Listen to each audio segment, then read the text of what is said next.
Hello, welcome to this week's Reclaim the Frame special. And it really is incredibly special because we are going to be talking to Debra Granik, and I can't actually find enough adjectives to describe how much we adore her work and how significant a filmmaker we think Debra is. And we're going to be connecting to Women Make Film, and I'm going to ask Kate to contextualize a little bit shortly on what I mean by Women Make Film, if you don't know what I'm talking about. But first of all, for those who haven't joined us before, first of all, welcome. Welcome to those who are deaf and hard of hearing. There is in the stream, in this pinned, there are live captions to this conversation, so welcome. And the films are also accessible. And we will be talking about what films and shortly, and the series that we're connecting to, Women Make Film. So Reclaim the Frame, for those of you who don't know us, is a mission to bring ever greater audiences to films by women. We see ourselves very much as cultural activists. We have partnerships in 15 cities and 12 cities, 15 cinemas.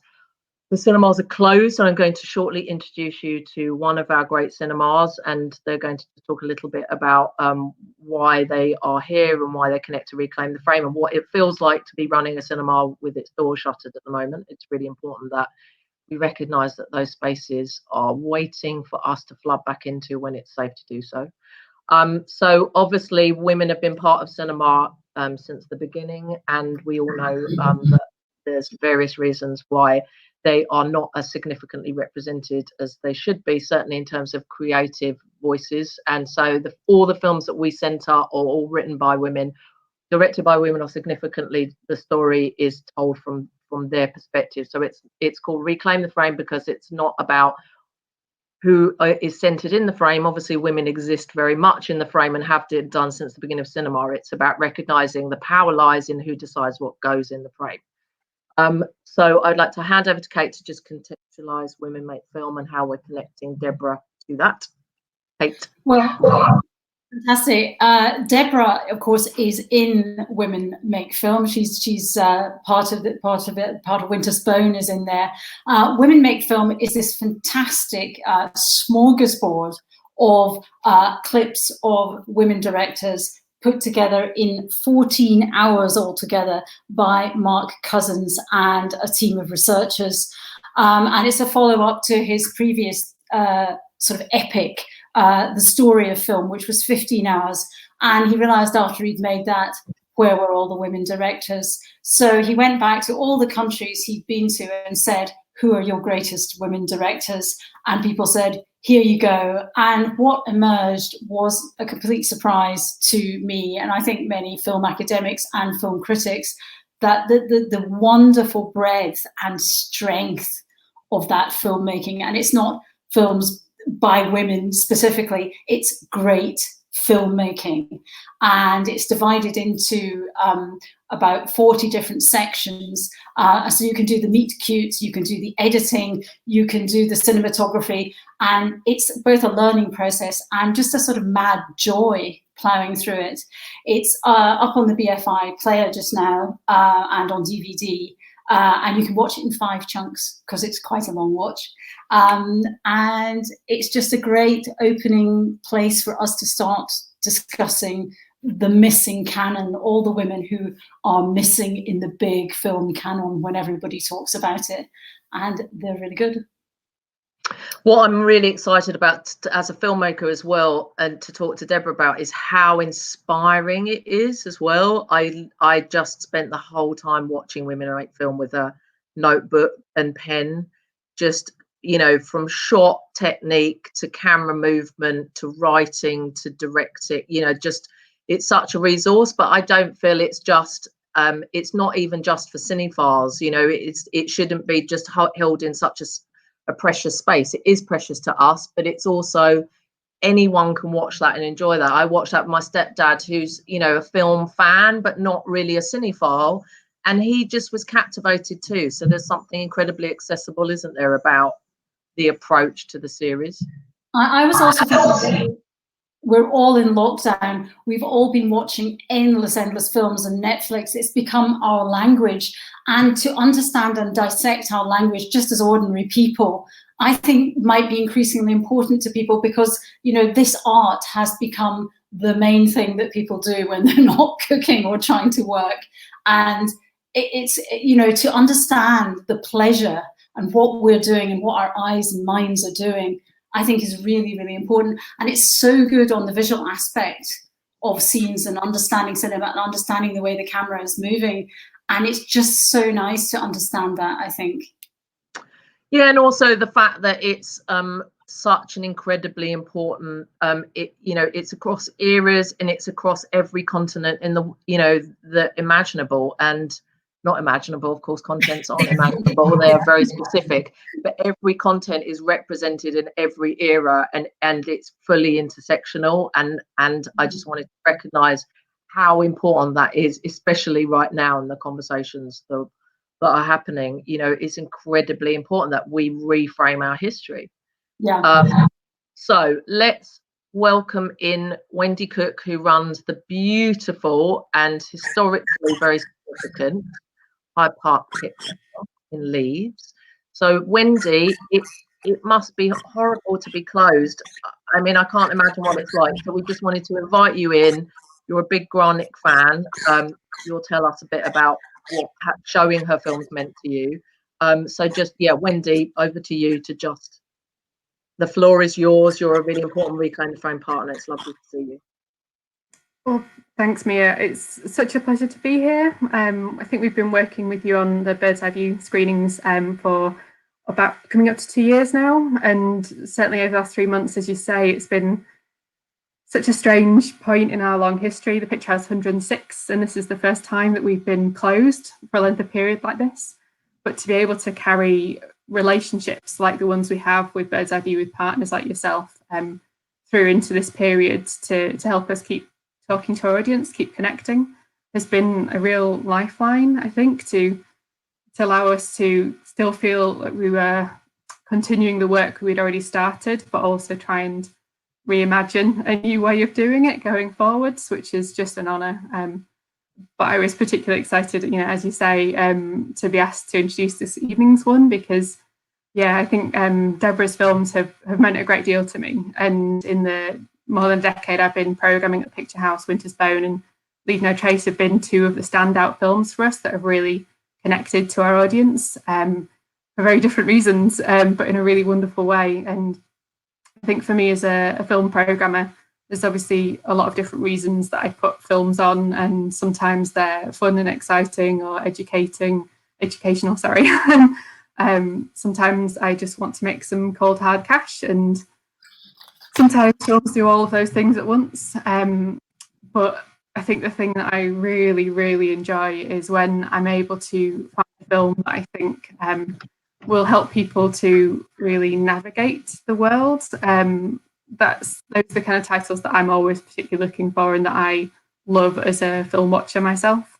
And for me, Leave No Trace is 100% kind of one of those films. It's kind of I like to think of it as a tool that I have in my back pocket, and now that I know it exists, now that I can understand it and use it, I can pull it out and recommend it to people, to our audience, to friends, to strangers on the street who will have me, as a film that really helps understand something that is so complicated, which is trauma, both the first-hand trauma.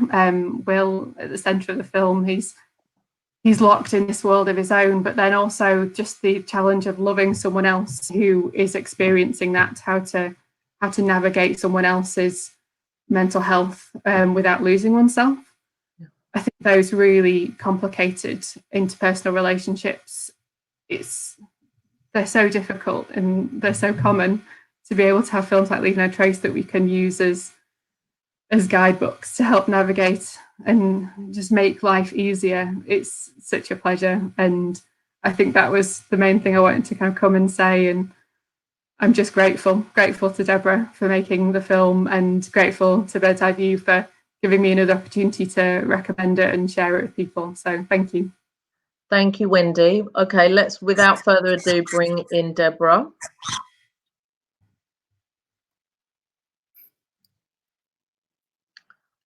Welcome, Deborah. Such an honor. There we are. So lovely to see you. We first met at Sundance London in 2018 when Leave No Trace closed the festival, and I sat with, it was the only film I watched during the festival, because producing the festival, you know, you never get to watch movies, it's too busy. But I had to watch yours, and I sat with two of my best friends either side, and we all, at some point, I think it was about 40 minutes in, one of us, a stifled gasp came out, and one of us was crying, and we'd all been sort of secretly crying. And then we all held hands for the rest of the film. And then I came and gave you a very mascara-drenched hug. I just was kind of speechless at that film. So we are going to talk about that, Deborah, and we're going to talk not about the mascara-drenched hug, obviously, but about the making of Leave No Trace. And everything from the beginning. So actually, I wanted to start there. I read a great quote from you, which described actually one of your big breaks being making corporate videos. And so can you talk about, and that's where your sort of fascination with people watching started. So can you just talk about where did it all begin in film terms? Yes, they were instructional videos and whatnot, but they were not corporate because everyone was a nonprofit. but they were that kind of video in which you are filming people at their job or following some kind of safety protocol, and but everyone's got a really rich story after 5 o'clock. You know, when they leave, and as you're chatting with them, you find this out, and you realize that. There's already an immediate narrative almost every day between someone's day job and their home life, or their day job and their passion, or their day job and the subculture that they affiliate with. You know, so I think out of the gate, that idea that social realism is this endless everyday drama or material, and that was very much coming to the forefront of my little tender work life at that time. And then it was also kind of documentary training, because contingencies, real life, learning to bend with that and try to follow it as closely as possible. You know, there's only so much you can organize, and then some of it has to be fate. You know. But when did film pick you, or did you pick film? When did actually the kind of love affair start?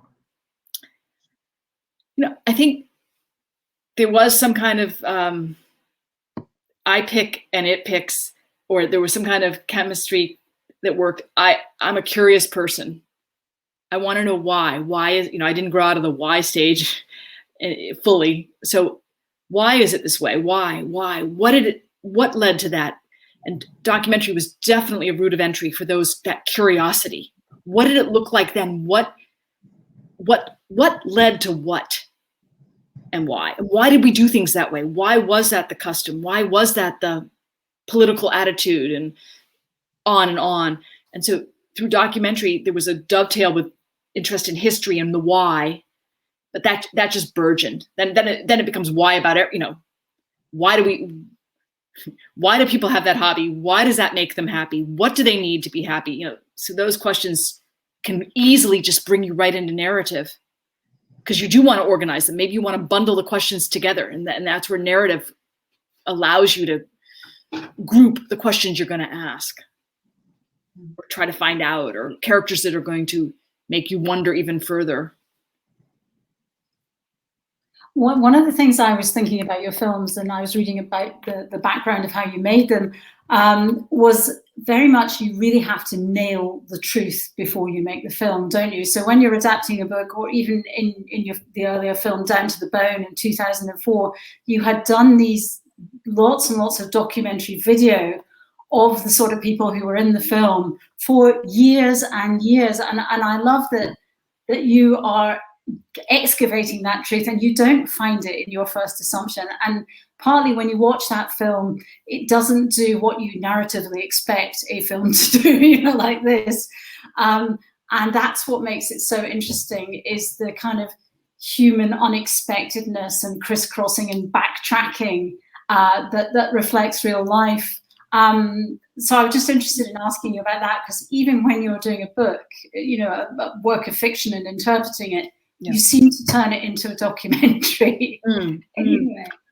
Well, I think when it's a novel, an adaptation from a novel, the novels that I'm attracted to are coming out of the real world circumstances. And so there is a way to almost, I don't want to say verify, but see for oneself. If the novel reports that this, based on a small article that a family was living unhoused in a public park, that park really did exist. So that it's possible then to corroborate and find the details from other people who have been unhoused, or from rangers that manage the park, from social workers who have to deal with non-conforming families. And I do really appreciate that all these many different kinds of expertise can then inform, and details that are photographable come from that. You know, they really can't come from just the limited life experience that I've had. I have to then run around really and seek out all the different people who have something specific to input into the film because of their lived experience, because of their knowledge. And I think that's where the documentary and narrative always will meet, in the research. You know, even if it's going to end up being rearranged and made, absolutely made into fiction. Those initial pieces of document and verifiable material, they can be organized, but they have to come from somewhere, I think. Yeah. So what were so Down to the Bone is the first feature. Where, I mean, I think it's one of the best. I'll go so far as to say I think it's the best film I've seen about a battle with addiction. And so what were your intentions behind making that? Did you start with, that's a subject I want to interrogate, or were there other routes in? That had a very specific route in. I was involved in a film program, a formal educational film program at New York University, and I had an assignment that was a short film, and I fell into a lucky encounter really with a life model. That's a word that Bresson uses, and I appreciate it. Like someone who's living a life, and when you step back from watching her, you realize it's a real story. It's one of the narratives of life. It's a survival narrative. It's a scrappy survivor pushing day by day in the very beginning of her sobriety, to see if day 21 can go to day 22. And she consented to do a short film with me at the time. And that was the kind of initial blueprint. So many anecdotes came from her and her partner at the time. They filled notebook after notebook, and the short film was a tiny little sliver.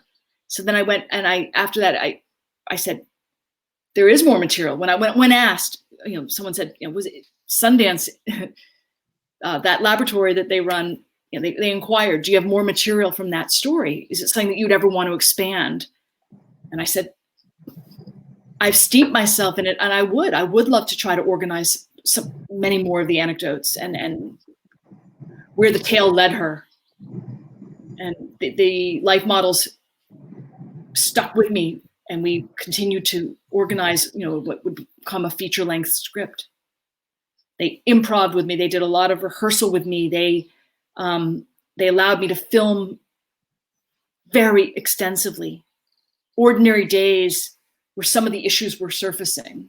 Mm-hmm. And why do you think it is that people trust you so much? Because, in your documentary, Stray Dog, you're filming the couple towards the end, and you are filming them asleep in their bedroom, or so it seems. And it just seems that people let you live in their houses. There's a real kind of feeling of acceptance and trust. And how do you build that up? I think it's time. It's definitely time. After a certain amount of time, and if a filmmaker keeps coming back, and this is not unique to my experience, this would be, I think, a broad description for many film encounters. People are good judges. They do suss out what your intentions are. If you were there to dig up muck and mire and try to throw them under the bus and ridicule their lifestyle, they would pick up on that. But if you keep returning because you've declared that your job is to be a chronicler, you're a scribe, and something they're doing and the things that they're saying are making you think differently and opening up a human experience that they are willing to share, they kind of make that judgment after an initial period. This person is interested in me, but she appears to also be protective of me. You know, they can see I'm not looking for a gotcha moment. But I think that only comes from time and from, I have to repeatedly explain what is it I am seeking. You know, I get the question, of course, you know, what's so interesting about me cooking this, or why do you find that interesting, or what do you, you know, and I have to be clear with them. I have to say, I feel you put a huge amount of effort into your survival, and that intrinsically interests me. And I feel like your life experience is teaching me something. And in as much as you're willing to share, I'm willing to record, kind of thing. And yeah. Debra, can you talk about, just on that note, I mean, you're well known for working with both actors and life models in the Bresson space, but the level of, I mean, authenticity is such an overused word, but I would love to hear you talk about how, like, even where you sit on set, how you work with everyone to just elicit such powerful, I mean, it's not even performances, it's like they're like embodiments. I feel like all of your films, I mean, both in documentary and fiction, there's just something so unbelievably moving often in that there doesn't seem to be any game in your work. Like there are no sort of flourishes or mannerisms, like everything's really truthful. How the hell do you do that so consistently? You know, I think, of course, it's super validating for me to hear you speak like that. And, you know, I would love to be able to say that I am on top of that I can tell you the answer to that. You know, I think I do appreciate so much how film is so collaborative. So, you know, everything I can't know is being supplied by someone who's lived it or felt it or imagined it as well. So, you know, I think of it as a cauldron, right? And a lot of people are inputting into this cauldron. And I think one of the biggest, and I think this is definitely mentioned, absolutely mentioned, speckled throughout the beautiful series, is creating circumstances that make it very real for an actor, right? If you're going to be playing a teen woman who's living in a temperate rainforest on the west coast of North America, filming in such a place with all that mist and moisture and camping there and being there and having those props were called out in the series as being really important for believability on screen, but believability for the person who's touching them, who's interacting, who's doing the arduous task, who's chopping the wood for real, who's learning how to use a piece of equipment for real. And, you know, I associate actually, you know, British social realism with being so adept through its different decades and incarnations at providing the real workplaces, asking people to be performing those tasks in the real settings, touching the real, being in the real flat, touching the real plate settings and cups, and, you know, operating the real tea kettle, all of that. And so that's a key ingredient, is seeing how close you can be immersed in settings that allow a person to truly put their feet there. Mm-hmm. And then, of course, that means local people allowing us to be with them, advise what wardrobe, local people advise, other colleagues or other workers in the work setting, advise, train, input. So that part is invaluable to anything that's going to be popping in a good way in the social realism realm. Yep. Can I ask you, when you mentioned the British social realism, do you mean sort of Ken Loach and Mike Leigh and Andrea Arnold kind of things like that? Back. Taste of Honey and Saturday Night and Sunday Morning, going back to the free cinema, going back to, I would say the 50s, 60s, Long Distance Runner, the whole first, second, and third wave, and then of course,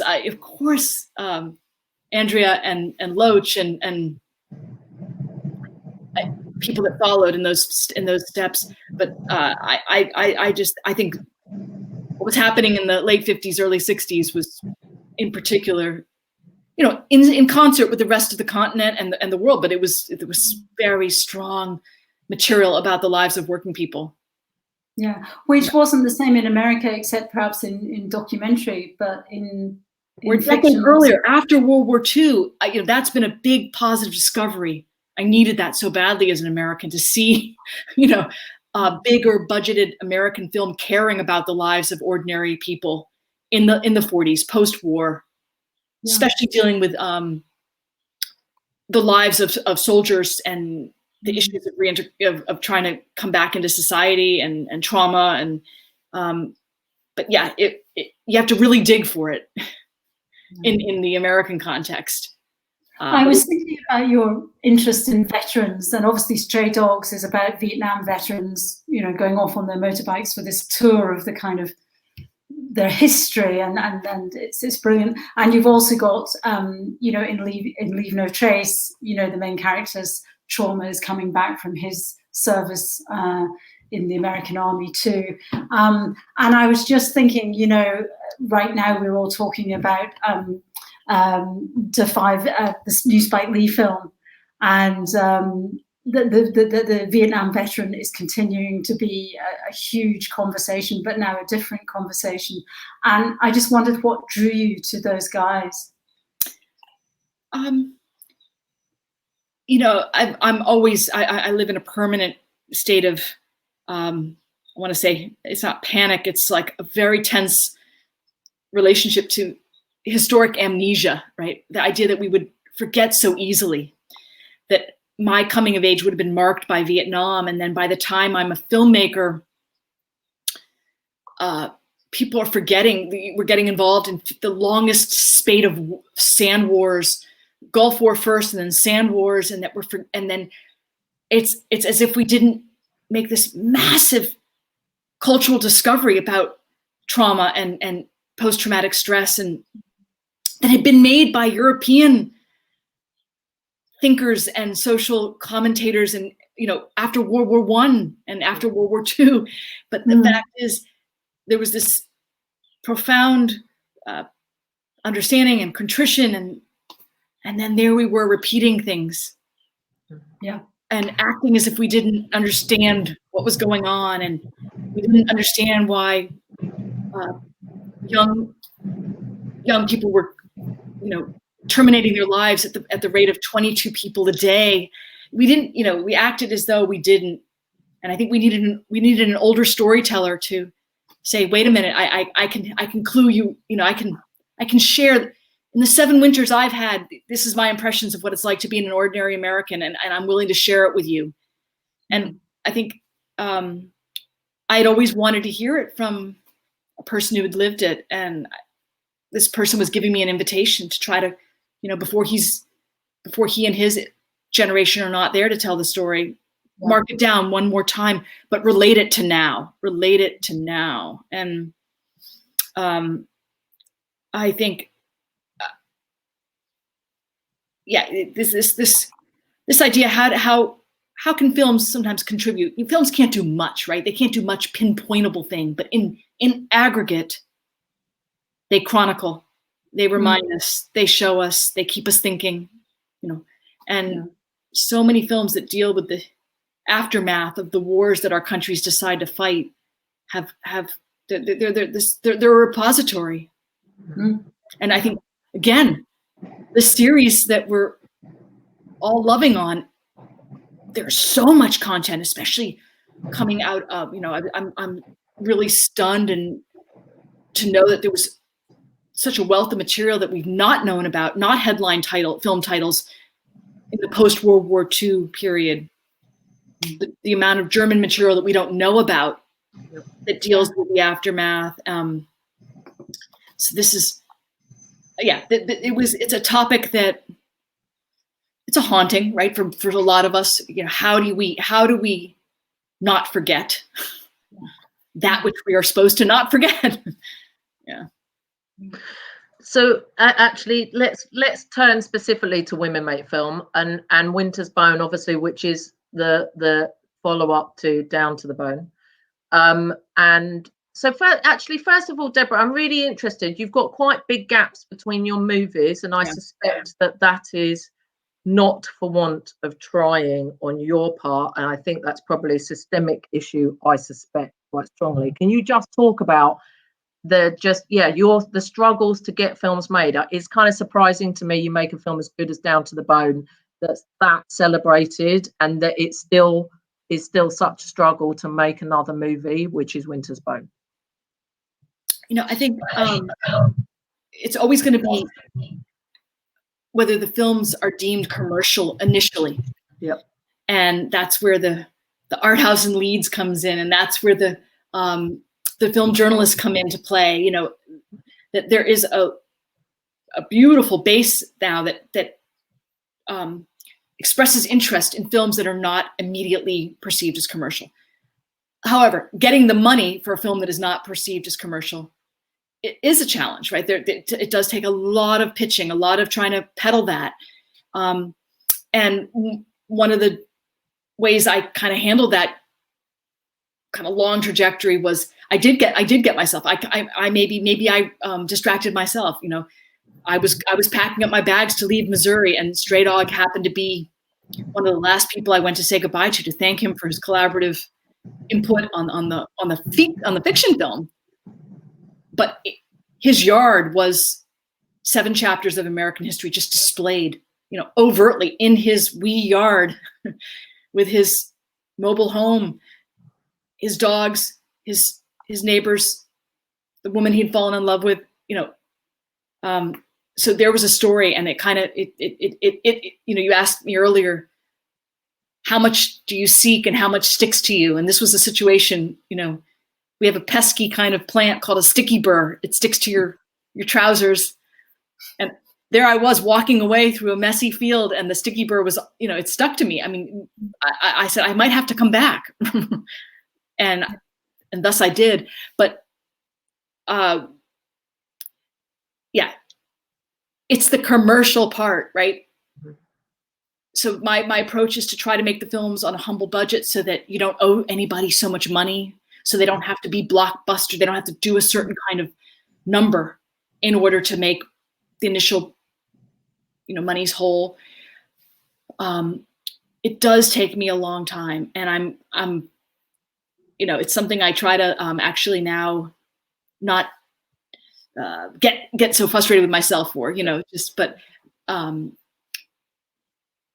we're seeing a shift. Streaming is also putting some interesting space in there too, to alternate between documentary and narrative.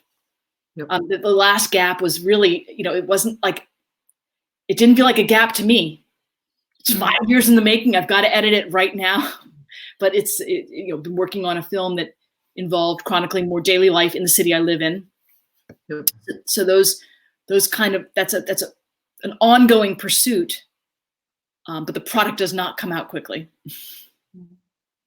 I just wanted to say, while we were talking about Winter's Bone, and I was just talking to my daughter who's 20 and another friend of hers who's 19, who obviously weren't there at the beginning to watch the film, but happened to have nothing to do with this, happened to have watched it now and got a huge amount out of it as young women of that age. And of course, they're watching it backwards in the Jennifer Lawrence Hunger Games sense, and they've gone and sought her out, discovered your filmmaking, and discovered that incredibly powerful, persistent young woman who changes her life and kind of becomes this adult in the most terrifying way, but does.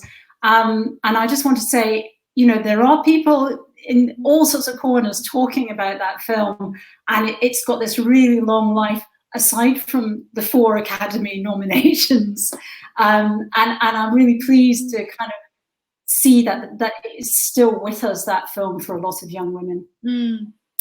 Oh, that makes me very happy. And I think one of the, one of the, I want to say task, it's a beautiful task.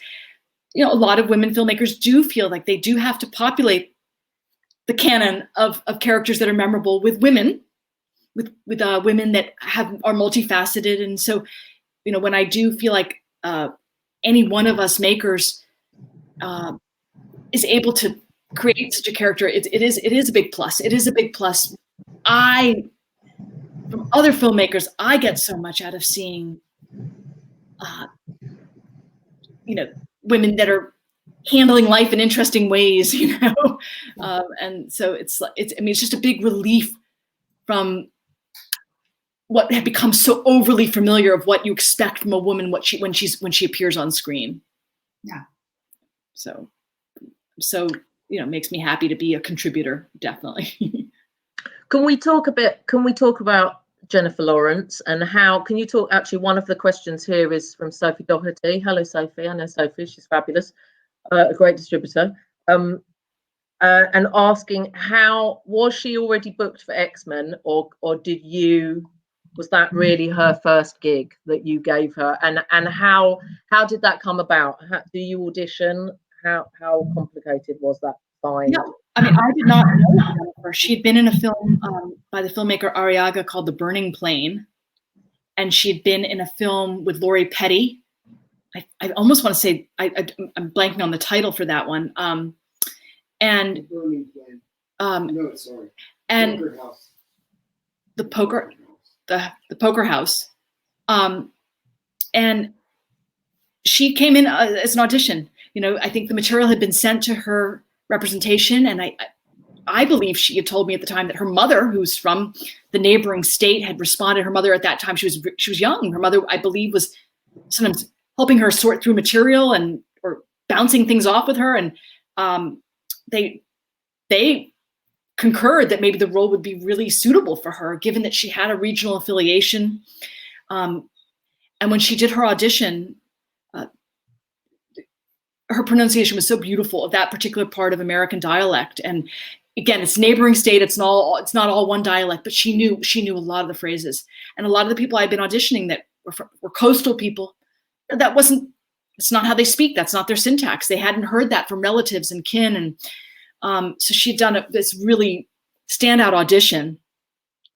And then that was just by video. And then she really declared, she said, I'm truly interested in this role. I'd like to come east and we could meet. And she did that. And it was a really fortuitous meeting, because she indicated to me every which way she could that she'd be interested in researching the role, coming down to Missouri a bit early, and being able to live in the holler, get to know the local kin that would participate in the film. All kinds of ways in which she was willing to immerse in this role. And I said, that's really sounding good to me, because this film needs that for it to come into flesh and blood. Good spot. I don't know the sequence. I mean, she could have been cast but I think I certainly did not know of her before she submitted her audition. So. Kate? No, you're very good at grabbing people when they're fresh, aren't you? Because you've got Vera Farmiga in your first film, and then you've got the amazing Thomasina McKenzie in Leave No Trace, and you obviously just, you can smell them, can't you? You just seem to be able to, because they've all gone on to have huge success after coming through you. I'm just really interested in that. Yeah, but also it's crucial to acknowledge immediately that these are 3 actors who also gave me that sign back. I may see something lovely, smart, charismatic, magnificent, mysterious, anything about them. But simultaneously, they're telling me, Vera actually had life experience in the region we were going to film. She's like, I want you to meet my neighbor. You know, I said, do you know that store? Yes, I do. She was so willing to immerse. Tom, you know, I had no idea when I first cast her that she was coming out of New Zealand. She was rocking her American accent. And, you know, I thought it was a little bit of a rarefied accent, but I didn't know what was going on. And then she's willing to come, you know, to a different hemisphere, stand in those woods, get moist with the Pacific Northwest rainforest and talk to locals and be a part. Imagine that girl. She was imagining so much on her own, sending me a little, you know, some improvs on her Tuesday, my Wednesday, you know.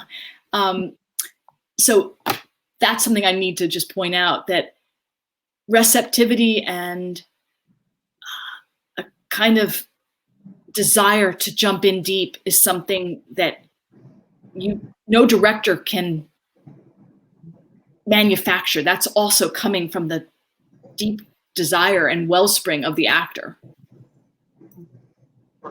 So the discovery is you know, that so-called discovery, it's very mutual, right? They're discovering all that they've got to give, and I'm discovering that they're willing to give. Yeah.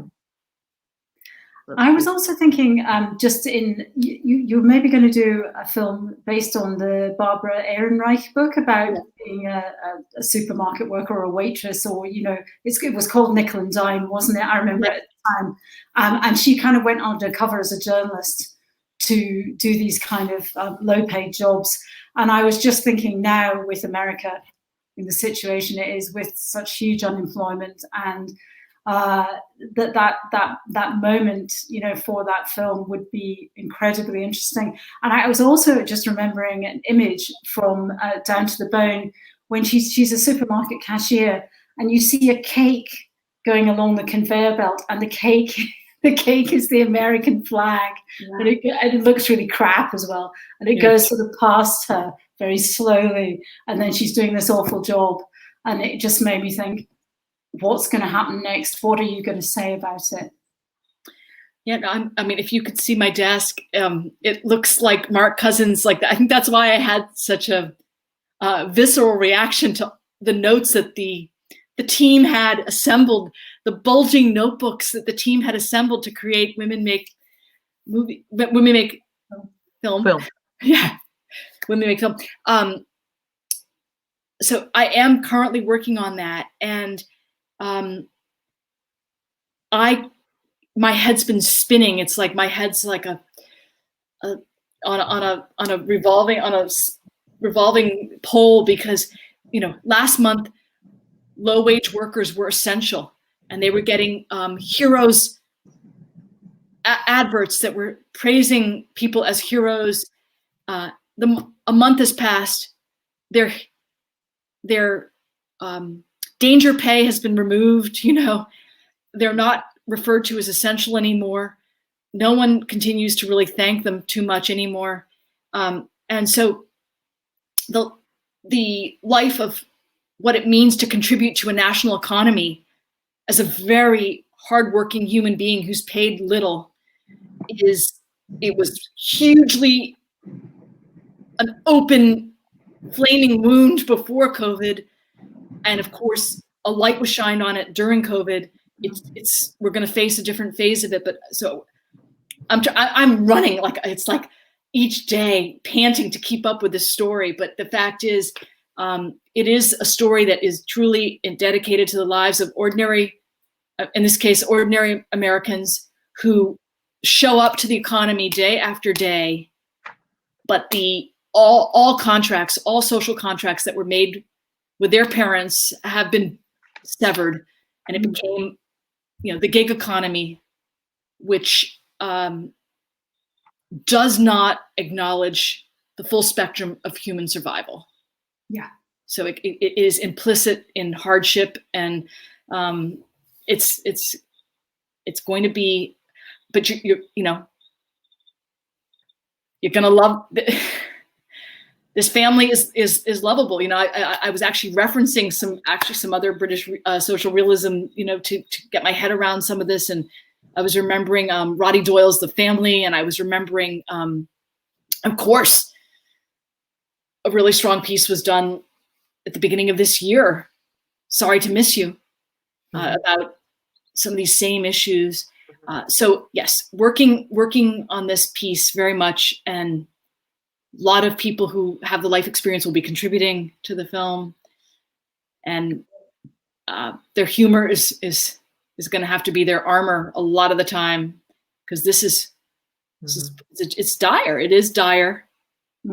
A film can't be only dire, because then it's too excruciating to open it up and watch it, right? Yeah. Well, we will look forward to that. We do. Thank you. We're there for you, Deborah. Whatever you're doing, we're there. Thank you. Thank you. Can we just turn now specifically to Women Make Film? You weren't aware that Winter's Bone was in the piece, in the documentary, until we reached out, and so you have now been watching it. Yes.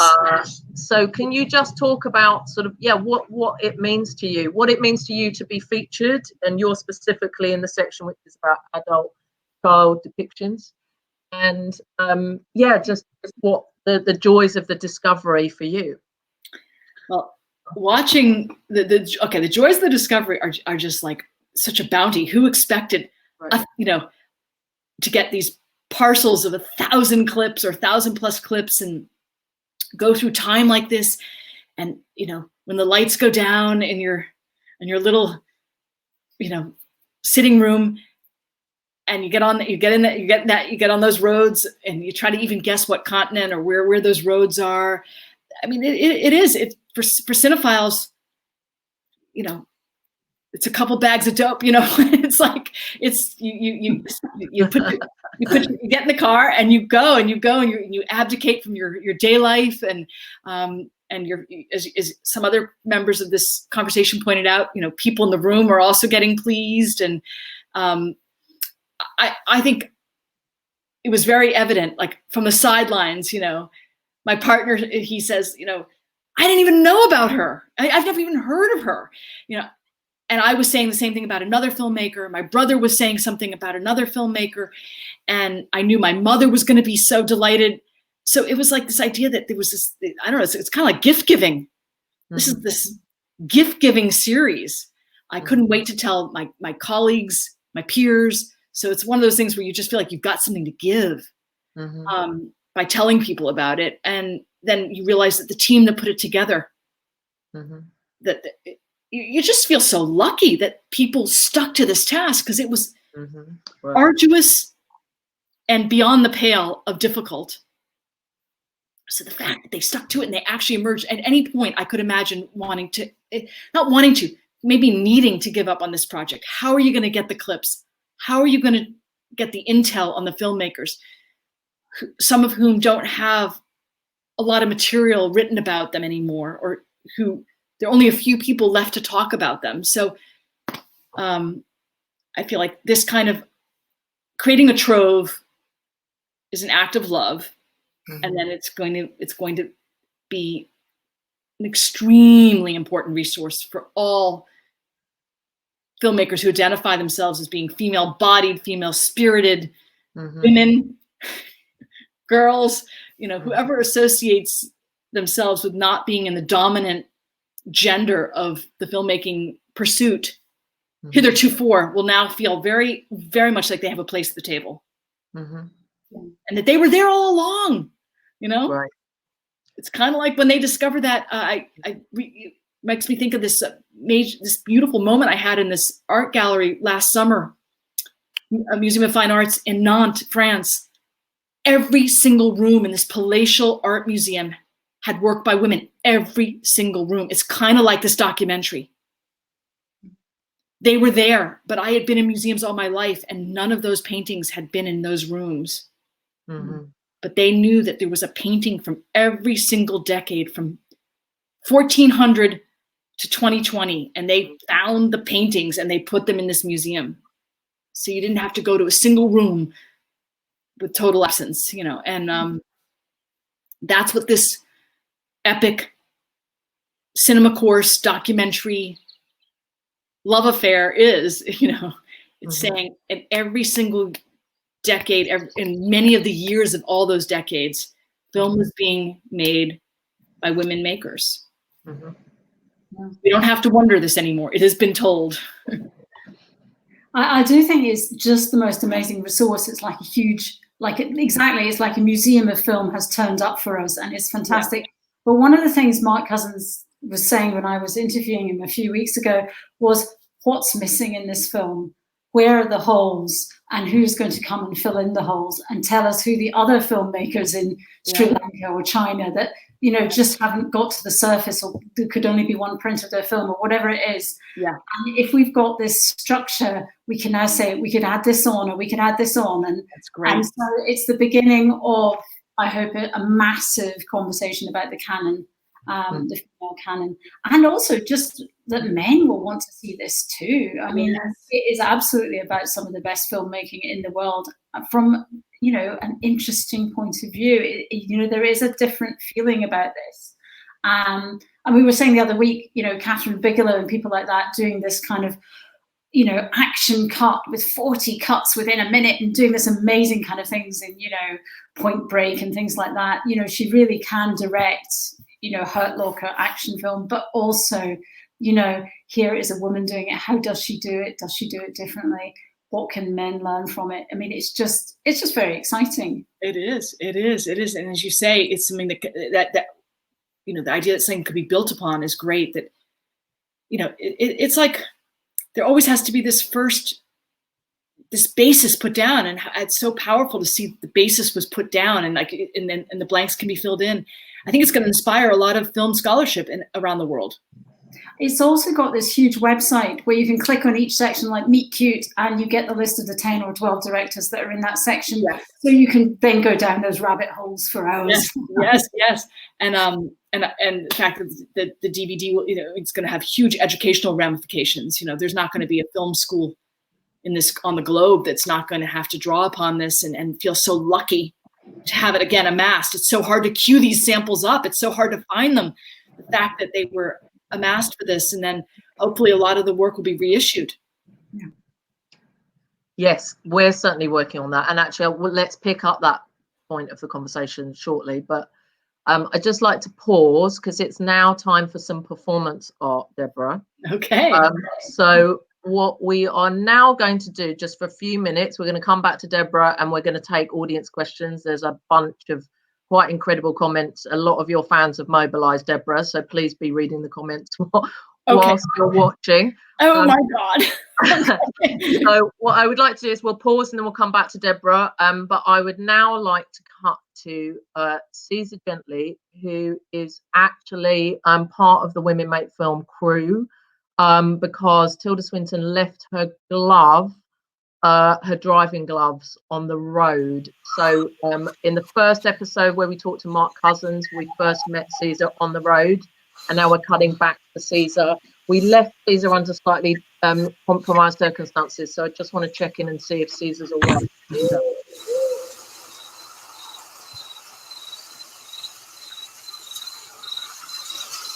Oh my God, you're there. Hey Mia, how are you doing? You okay? Yeah. How are you, Cesar? You look a little bit stressed. You've got a bump on your head. Oh, yeah, kinda. I thought I was doing good. I thought we were bonding back there. Because I was on this important journey. Mainly to get Tilda's glove back, but also, we were on this important journey through film. And, like Tilda herself says, the journey bonds us. Travel is glue. But then I got cut off, and I felt unstuck, Mia. And I realized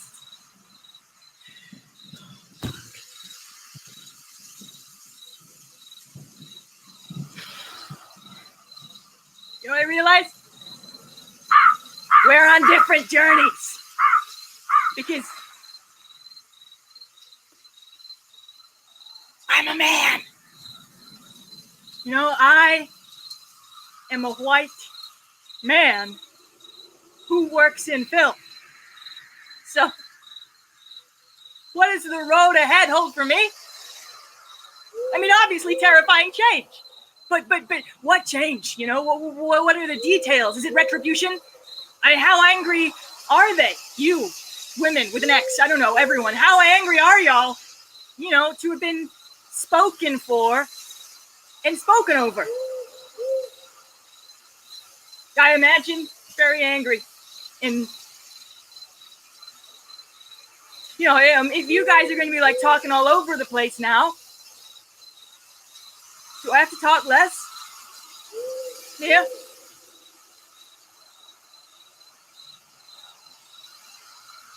I love talking. I, you know, I've kind of like tried to reason with myself the last like probably like 8 of the 14 days that I've been in this car. I've been like trying to find ways around it, you know, and I'm like, oh, maybe I just gotta talk better, or maybe I could learn to sing, make myself appealing. But then when I just end up like the singer in the opening scene of Malfida Talati's 1994, The Silences of the Palace. You know the shot, okay? The shot, it opens tight on her face, and she's so beautiful in her singing. There's this deadness to her grace. And then it cuts to the next shot, which is a panning shot across wedding guests eating. So it turns out it's not her gig. You know, it's not her party, and she's not actually invited. She's just there, and no one's listening. And is that how it's going to be like for me now?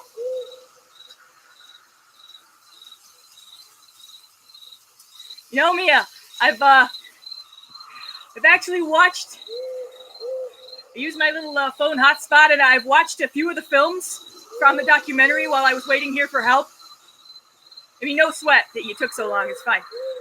But I watched a few of the films, and then I can tell you now. I can tell you the truth about how I feel about women filmmakers.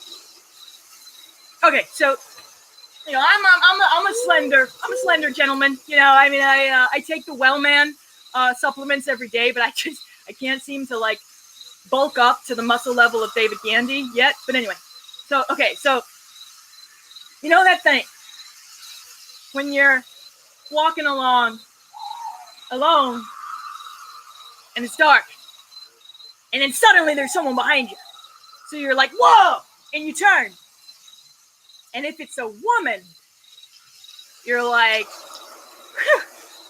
you know, you're relieved because you know you're safe. She's a woman. She's harmless. She's a woman.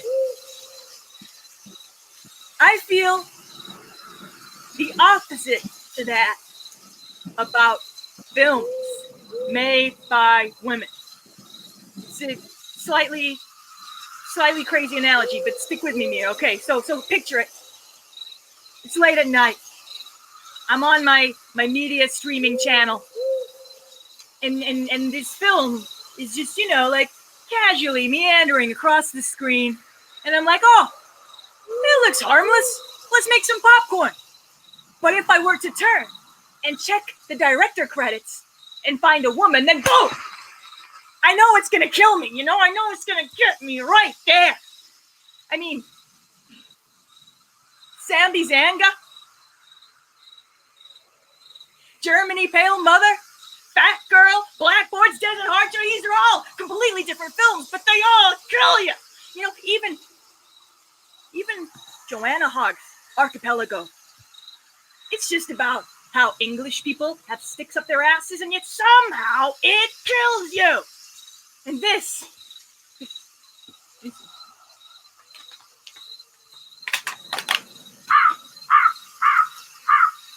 This is the dangerous thing about women filmmakers. Yeah. Women making film. Apparently, it's been happening the whole time, by the way, which is, of course it has. I mean, no wonder I couldn't function for half of 2003. I mean, if I checked the director credits, maybe I would never have watched Monster. But I didn't check. And I watched it. And I thought about that film pretty much every day for the last 17 years. I just can't get Charlize Theron's tragic smile out of my head. And that woman, she was physically dangerous, she was a murderer, but I felt sorry for her. And this is the dangerous thing about women making film, is women are manipulative. Now, I know, you pull that face, Mia. I know it's not a fashionable way to put it, okay?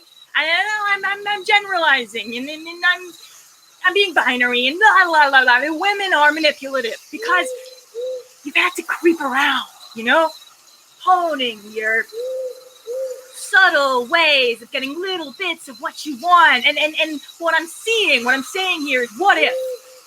Because you've been creeping around and then watching and listening to the smaller details, what if you're better filmmakers? What if you're better artists? In general. At large. What does that mean for me?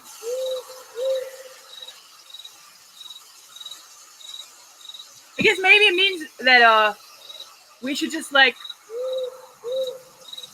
you have everything until eventually you would get less good, and then we would have equality. Oh, sorry, one sec. Hello? Cesar, Yeah? ¿dónde diablos has estado? Se suponía que debía seguir las instrucciones en el papel en la guantera. ¿La guantera? ¡La guantera! ¿En el auto? ¿No estás sentado en el auto alquilado de Tilda Swinton ahora? Sí, pero... Así que ve a la guantera y lee tus instrucciones. Buena suerte, pequeño. Si fallas, hijos serán asesinados. Hello?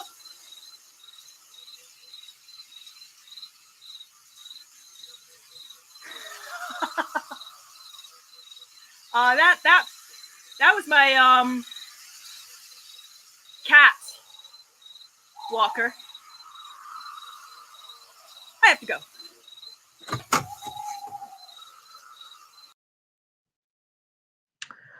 Wow. Never a dull moment with Cesar Jently. That was some performance art. Yeah. Welcome back, Deborah and Kate. Yes. So let's turn to some questions. So a question from Simone, who works with us. Where is it gone? Here we are. Is your films never moralize, never pass judgment on the characters? Is this because this is what you are like as a person? I wish I were. I mean, okay. Intellectually, I always want to know why do people do what they do? What does a person need to secure their survival, and what do they need?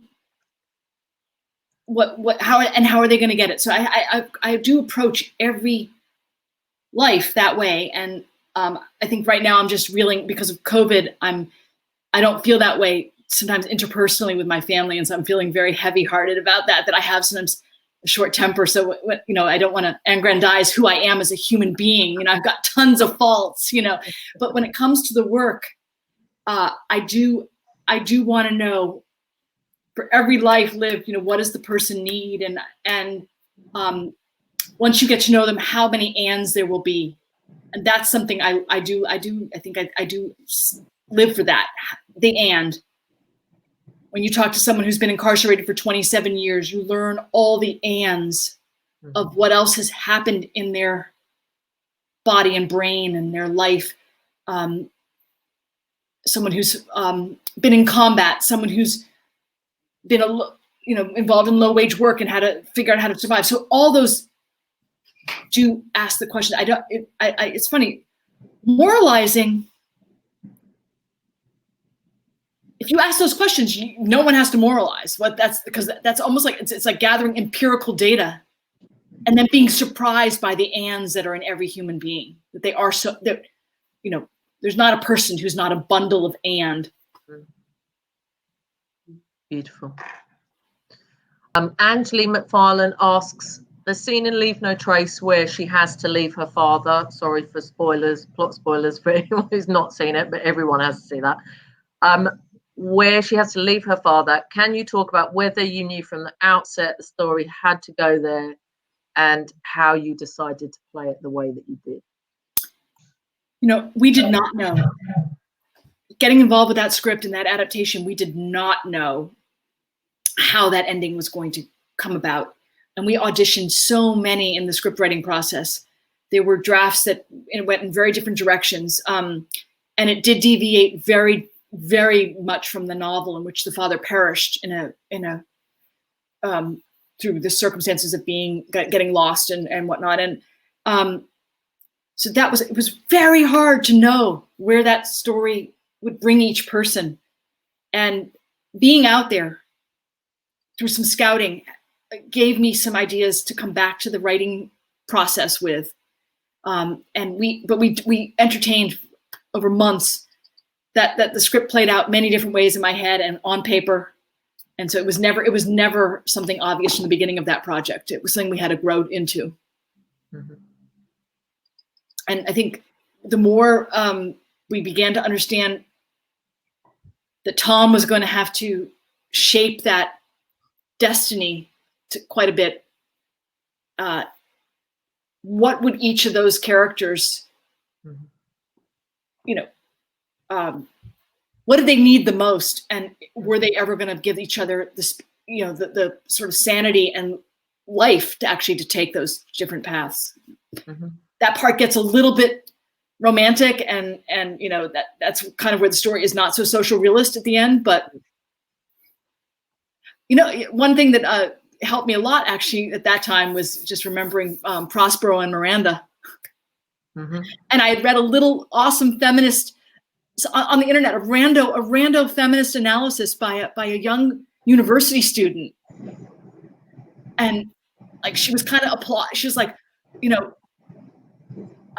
Prospero's going to give, it's one of the rare moments in where Prospero's going to give his daughter the space to evolve, and think her own thoughts. And I was like, ooh, let's work with some of that. Let's work with some of that. So. Mm-hmm. But what we haven't talked about is actually, I feel like you keep very kind counsel, and I know you have some frequent collaborators, and we haven't talked about them. So can we talk about, you often work with the same people, so can we talk about them? Yes. Yeah. So just as film is collaborative on the input level from life models and local people and all that, it's so wonderful to have a team, and I do flourish in that. I am a team player, and I've had the same producing partner since the beginning of this adventure, and she and I really relish trying to decipher what stories we feel like we're capable of telling within the realm we work and budget level and all of that. And I've worked now for many years with an editor, Victoria Stewart, who I also, we seek out a lot of the same connection to material. So that's also a very extreme pleasure. And then hailing from Scotland, Michael McDonough, a photographer that I met during the film school experience, the film, program. And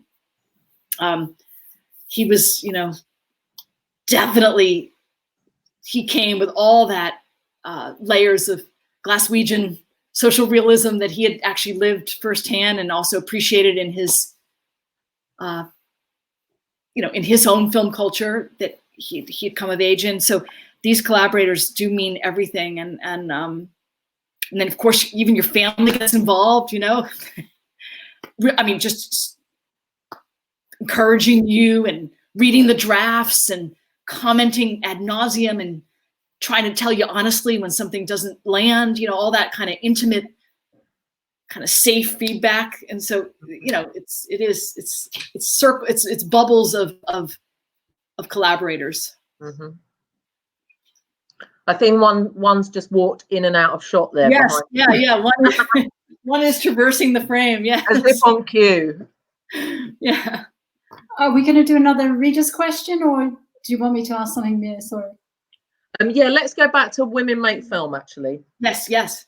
Oh, okay, well, let's ask Debra. What was your standout hit so far that you really loved in that film? Was there a particular woman who stood out for you?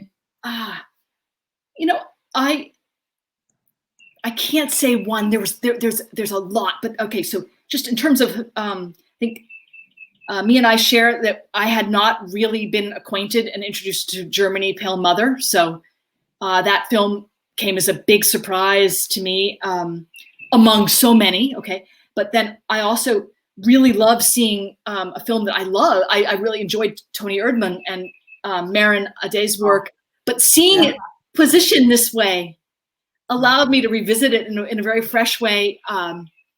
And as I said, The Blot, that was a revelation for me, just to understand how kind of almost, I want to say with limited tools, because of early cinema, showing need, desire, hunger, questions, low-wage workers needing a survivable wage, all of that was just, that was a revelation. So yeah, I can't do just one. The list is very long. We have to make people see it. So therefore, if we don't isolate anything, you got to take the bundle. That's great. I was also thinking just at the end about what you do and what you're going to try and do with low-paid workers in America, and the story as it is at this moment, and you know, the feeling of protest and change that's occurring throughout the world. And I was thinking about Dorothea Lange, the photographer during the Depression, who was sent out by the state, by the Farm Security Administration, to take those pictures. And she particularly took wonderful pictures of women and mothers, and it wasn't just the workers you expected to see exactly. And I was thinking, within art at this second, you know, you're doing it for us. You have had that duty to go out there and find the truth and the story. And, you know, the government is not going to pay for you to do that. So I hope other people do. Well, thank you. And you know, I think that's a great example of, you know, what it means to be in that long tribe of people who record, people who document, you know, that, you know, it's just, it feels good. I think another thing for filmmakers, a big plug to filmmakers for seeing this awesome trove, is feeling a part of a community, right. Feeling part of a tribe of scribes that are meant to go out and write things down, you know, meant to take the notes. I love having the task made clear, you know. Another question from audience. So Dave McAllister loved Leave No Trace when he saw it at Sundance London. Yay, Sundance London. And an important point that we haven't covered, asks about the significance of locations, incredibly important to the tone of your film. So can you talk about that, geographical locations? Yeah, how you find them as well. Yes. I think geography plays such a role in how we develop and what we think, and our calibration between optimism and you know, how much cement we see, how much tower block, how much built world, how much nature. You know, for everybody that it's a different, it ramifies differently. But I think for everybody it has a huge impact. And I came across a book years ago. It was called The Land of Nowhere, and that was a term for suburbs. And I had to cop to the fact that I come right from the you know, one of the generic nowheres, you know. I think I was always looking for the town. I was always looking for somewhere. I was looking for, you know, where's the plaza? Where's the piazza? Where's the Zocalo? Where's the center? Where is the town? And I think it made me so keen to document other people's towns and villages and places and cities. I love filmmakers that chronicle metropolises and the built world, but I also was so excited to work in the great temperate rainforest of the Pacific Northwest, and to sort of worship nature and have things not fit in the frame correctly, and see how far a camera can record the 50, the infinite shades of green. And so location is everything. And this film, that the adaptation of Barbara's work, is in a very, very salt of the earth, location in the state of New Jersey. It's been a hardworking state since its origin, at one point heavily industrialized. Think of the Midlands, and think of those locations around the globe that were heavily industrialized and then deindustrialized. The built world it screams about that history, and but it's also a very hard place to navigate. To see tarmac like that, to see parking lots, to see the retail world, they call it the retail apocalypse, to see these vacated spaces. It's Pompeii and it's the apocalypse. It's poetic. So these spaces, location. If we're not anything, right? Filmmakers are people. We're eyeball fiend. We're fiends, right? We're fiends. We need to keep looking, and so location is one of that. It's the primary, for me. It's the primary place of detail, of anthropology, of how we construct these places and how odd they can be. I don't think anyone could have predicted a car park where you can't see the end of it, and then a disinhabited mall or galleria, a site of commerce. It's kind of like Walter Benjamin meets every postmodern theorist. So these locations, they're usually too full, and they make you nuts because you can't film as much as you'd want to. But so all filmmakers that include rich details of their location, whether it be Flanders or Japan, doesn't matter. I'm there looking. I'm like so happy to see places I can't go to, that I've never been to. So yeah, location. Can't say enough. Can you talk about the natural world as well? Because I always feel like there's a very specific relationship. There are often very specific scenes, the turkey scene in Down to the Bone, and the snake as well, and our relationship to animals, both domesticated and wild, like the mad squirrel bit in Winter's Bone. Yeah. And then again in Leave No Trace, the bees particularly.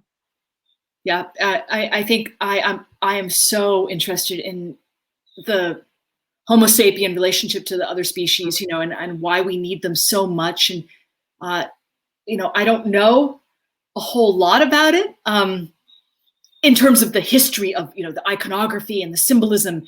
I kind of have a layperson's awareness of that, but of course it's not lost on anyone that there's just never been a time when we haven't wanted to paint, depict, know, understand, get close to, live by, be the guardians of course also the hunters of. And so it's complex, but I do love taking the notes about why animals end up being sort of this adjunct sensory organ that a lot of humans rely on to understand their world or to cope, and I was so touched when I see it, when people allow me to give me clues about it in their life, they tell me about it. And I was trying to think of things, I was making Leave No Trace right after Trump had been elected. And I had to make lists of anything that was still decent or sane or good in the United States. I had to make these lists. What do we still have to live for? What can we count on? And I found out that I remember this hallowed institution, this huge national organization that's been around for 5, 6, 7 decades, of the safe and positive guardianship of barnyard animals, that all over the United States, in every hamlet, village, microscopic township of the United States, there are youth that try to learn how to take care of barnyard animals with great, like take care of their fur, clip their nails, groom them, learn what their needs are, learn how to nurse them back to health. Kind of a worshipful relationship with understanding how to care meaningfully, with discipline, with ardor for people, members of different species. And I was like, okay, I definitely would like to nod to that. I mean, that's an interesting thing. It's there. It's older, but it's still being practiced. So I am looking for the anthropology at all times of bipedal sapiens and things that all other creatures that, whether they slither, have legs, fur, however they kind of appear to us, I'm interested. Kate, do you have a final question? I think we should wrap soon. We've gone over time, Deborah. I hope you don't mind. Oh, no. I need to be succinct. No, I was just thinking that you sort of said it yourself. That I love that you said, I'm an anthropologist and a kind of zoologist of people, that you trap in small spaces and then manage to kind of make into these wonderful moments. So I just want to say thank you, and I am so excited about your next film. I'm dying to see that today. Thank you very, very, very much. Yes, as I explained, I mean, and as the comments here attest, you're very special to a lot of people, and we really can't wait to support the next film. Actually, you're also making a series. Can you talk a bit about that, Deborah? Is that okay? Because I would hope that we can use this platform to actually get support for your film, for what you're doing. The film is actually, the series, it originated as a single doc, but then as we continue to film over a period of 5 years, it feels better now as a series, because it is pleasurable on the narrative level to be able to follow what does happen to the members that participated. It's all New York City residents who were incarcerated, and it deals with the history of U.S. mass incarceration. It is timely because it's still in the big parcel of our criminal justice system that we're trying to shake right now, and it's looking at the practice of mass incarceration, and then how do people grow after incarceration? How do they rebuild their lives? And it deals with the very specific equation that in order for people to reenter after incarceration, the mainstream society has to also be willing to let them in, right?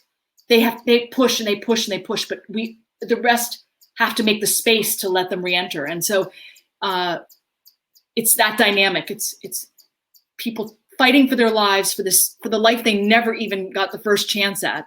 Right. Or got jammed up and learned a whole lot about themselves and their behavior and how they would like to live their remaining years differently. And it deals with how people perceive and want to talk to them, how they need to communicate, who needs to listen. It's that. And the Metropolis was a great place to actually house this, because that's where it happens. The state of New York has, it's just a very, like all the United States, a very elaborate, dense carceral system, a whole large system of penitentiaries. And then people come back to their neck of the woods in the Metropolis and have to make their way. And this is that journey. And what are you looking for? Just so we can do a shout out for any kind of philanthropists or film financiers who may be listening. I think the rest of the world knows that the U.S. has this mass incarceration problem that is not shared by the rest of the world, actually. And so I think, it's the question about whether change in the U.S. whether international pressure actually does play a role, in the change that we're trying to make here. I think it's a dialogue, right? It's a dialogue, and I think one thing the piece shows is that whenever there's when people in the mainstream want to change, that change is palpable, and this series does show that. So it's a little bit I want to say it's kind of optimistic about how social change does roll out in increments. Mm-hmm. I mean, right now it was a time when people were asking for it faster rather than the slow drip. They're asking for it now. They're saying time's up on something that is so rancid and so infected. And this piece is looking at the simultaneity of, person by person, people change their opinion about a person who's been incarcerated, so, right. Yeah, dialectic. And so when can we expect the series and the next film? Because we're all waiting. Yeah, so the series, I'm hoping. No pressure, Deborah. Yes, yeah, I'm hoping we edit the series this fall. Great. Yeah, and simultaneously we got to get out in the field and film. We're trying to figure out the COVID situation with filming in the field. Mm-hmm. Documentary right now is more feasible actually than large productions. So that's, I know every country that makes films right now is trying to sort out what can happen with a kind of health and safety protocol. Yeah. And do you know what will be your next fiction? Is it the project you talked about? It's Nickel and it's the adaptation of Nickel and Dime. That is the one. Right. That's the one we got to push really hard because, again, it's no one's idea of a picnic, but it's certainly full of heart because when people are trying to survive, there's just a huge amount of us that are actually rooting for them.